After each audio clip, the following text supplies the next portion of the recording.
কাল পুড়বে কপাল, একটু দাঁড়াও কেন করো গোলমাল, বোঝো না কেন যে যায় সময় চলে।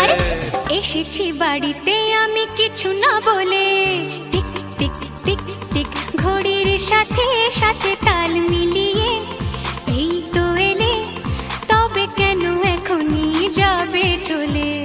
বলো কি বলার আছে, এসেছি তোমার কাছে। বলো কি বলার আছে, এসেছি তোমার কাছে, বোঝো না কেন যে যায় সময় চলে। এসেছি বাড়িতে আমি কিছু না বলে। দাঁড়াও, এসেছি বাড়িতে